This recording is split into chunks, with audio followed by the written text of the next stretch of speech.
Sabay-sabay natin alamin ang mga kaganapan na nangyayari sa ating bansa.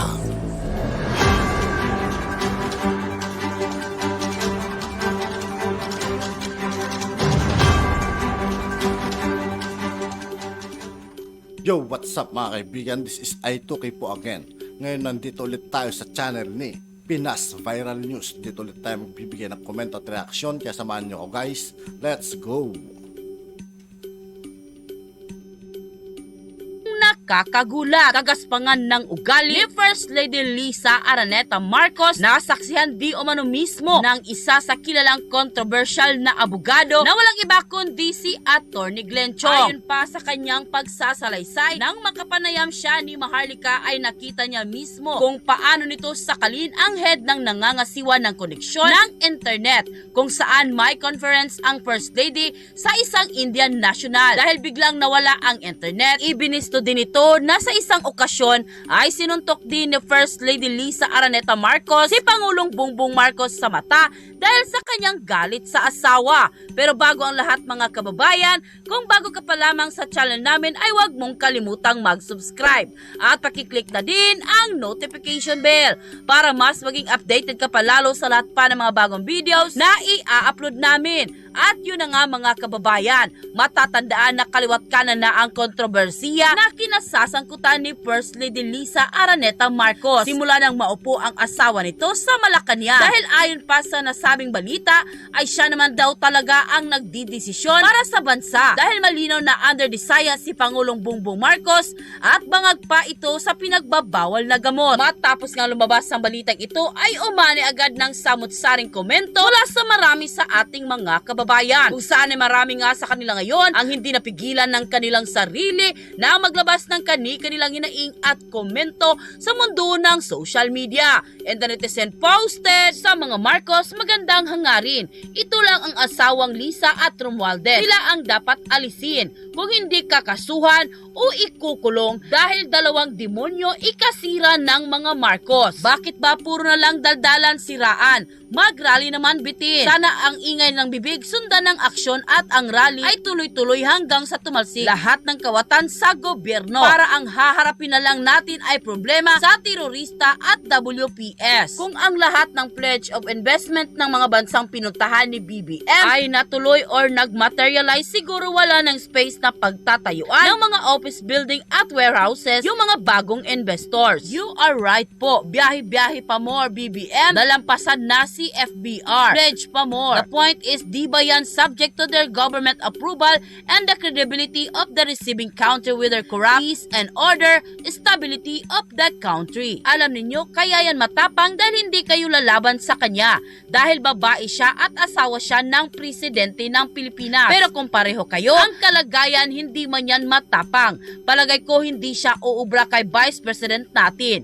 Mag-umbagan sila pareho, sila babae. Kalingkingan lang siya ni BP Sara. Wala siyang ibubuga. No shame naman si Madam Liza. You have to respect naman your husband. Sino ka ba na gawin mo sa asawa mo ng ganyan? Kung gawin ni Bongbong sa iyo, yang ginawa mo sa kanya, siguro magrebelde ka ng todo-todo. I don't like you at all. Watching from London.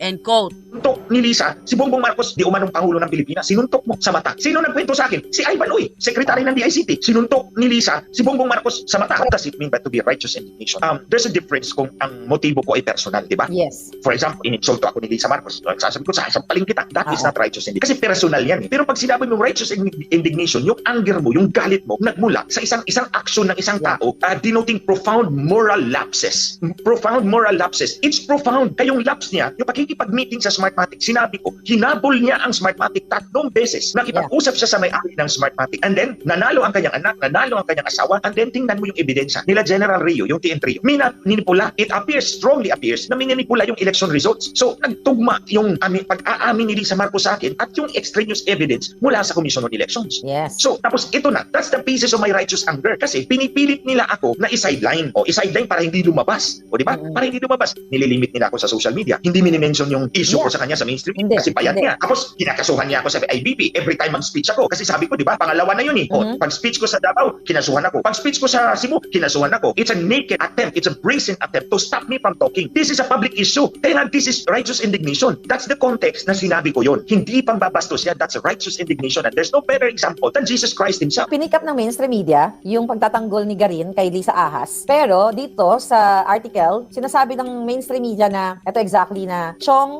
made the statement during a prayer rally in support of Pastor Apollo Quiboloy and Sunshine Media Network that turned into an anti-Marcos rally. So itong media na to, they missed the information yung pinaglalaban mo na patungkol sa pakikipagsabuatan ni Lisa sa Smartmatic. Siya, paano nila tinitwist, paano nila tinatanggal yung pinaka-importanting issue na inusap mo doon o sinabi mo during the prayer rally, di ba? Yes, Ate Claire, tama ka dyan. Again, yun ang mga kababayan. Again, I can forgive the reporter for sheer utter ignorance about the issue. Pero, Yes. kung nandun siya, dapat narinig niya yung mga pinagsasabi ko. Baka And he cannot plead kapatid. ignorance. O, di ba mga kababayan? Kung nandun siya, dapat reporter ka, ni-report mo, sinulat mo yun. So, dapat nandun ka. Otherwise, you would not be in a position to report something na wala ka doon. So, I suppose the reporter was there. At hindi mo nilagay yung konteksto kung bakit ko nasabi yun. Kasi sabi ko, Yes. sinalaysay ko muna yung buong pangyayari. And then finally, sinabi ko, kung nandito ka lang sa harap ko, sasampalin kitang back to back. So, you have to connect that comment to the entire story. Yung pagmamanipula ni sa Marcos ng election system. Kaya So, mo nasabi. Yeah. kaya ko sinabi yun. Now, yung report na yan, hindi naman actually report yan. It's a praise release. Hindi Okay. press release.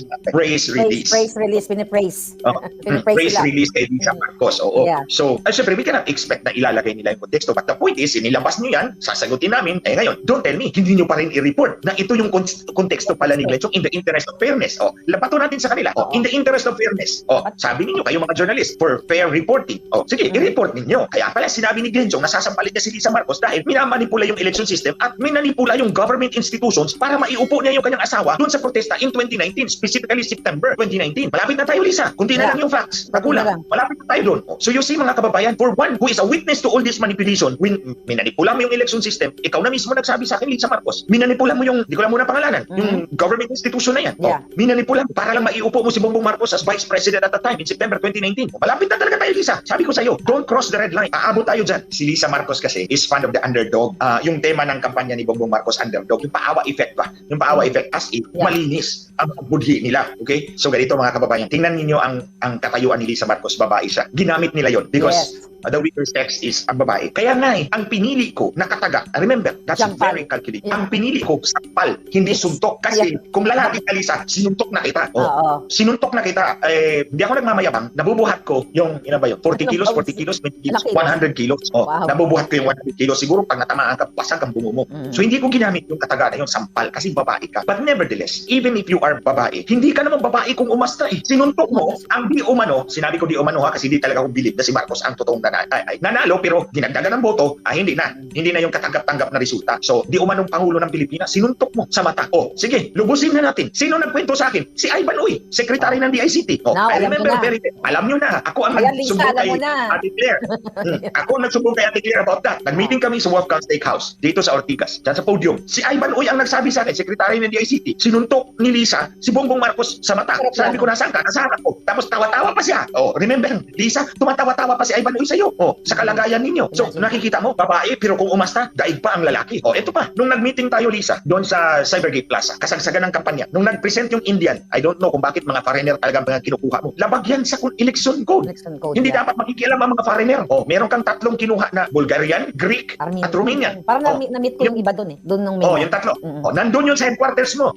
Tumulong yun sa kampanya ninyo. That's illegal. Kasi hindi nga tayo pwedeng tumanggap ng contribution from foreigners. Di ba? Malinaw yan. Sa Batas Pambansa bilang 881. Hindi pwedeng tumanggap ang kandidato ng contribution from foreigners. The point is, para hindi ma-influensyahan tayo ng mga banyaga. Eto, nagdala ka ng tatlong banyaga. One of them is a member of the Greek Parliament. Dating membro. Katulad ko, parang congressman din siya. Kaya palagi kaming nag-usap. So, yung Indian, nagpipresent doon sa screen kasi nandun siya sa India. Okay. Biglang namatay yung internet. Tinawag si Rian, yung head ng internet doon sa Cybergate. At sinakal niya sa harap namin. Yes. Sinakal niya. Dito sa liit, ipalit mo yan ngayon. You see, lahat kami, na-shock kami doon. Nandun si Hubert Guevara, nandun si Ivan Uy, nandun ako, nandun si Leo Kirby. Marami kami. Nakakita sa'yo, Lisa, kung paano mo, how you treated yung pobreng empleyado mo. Lisa, you see, Janet Garin, Congressman Garin, ginagamit niyo yung pagkababae ni Lisa, pero kung umasta, daig pa ang lalaki. Baliguhin ko na lang, susuntukin na lang kita. Given wala that context. Oh, imagine, sinusuntok mo yung asawa mo, tapos yung empleyado mo, sinasakal mo sa harap ng maraming tao. As if, I don't know, kung anong feeling ng empleyado niya. Baka nalusaw yun sa hiya. Put Ang yourself tagal. in the context sa paa ng empleyado ni Lisa Marcos na sinakal niya sa harap ng maraming tao. Put yourself in that shoes. How would you feel? Kung pag-usapan natin ngayon, baka magpapakulo lang sa inyong dugo.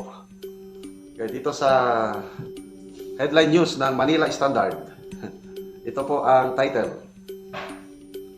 PBBM should continue to go on foreign trips for more investments. So, inuudyukan, pinupuri, pinapasalamatan si PBBM sa kanyang pagbiyahe-biyahe. Na, sige pa, biyahe pa. So, biyahe pa more. Sino itong nag-udyok, nagpuri, nagpasalamat kay PBBM na magbiyahe pa? Isa siyang kongresista, siya po si Representative Ray Reyes ng Anak Kalusugan Party List. At yun na nga mga kababayan, ano na ang masasabi mo? Kung meron kayong hinaing at komento tungkol sa video na ito, komento nyo na yan sa baba at babasahin ko yan mamaya. At kung nagustuhan At yun nga po mga kaibigan, dito po nagtatapos ang ating reaction video. Muli ako po si I2K ng Sundalo ng Dunggalo. Maraming salamat sa patuloy na pagsuporta. Yeah, peace out.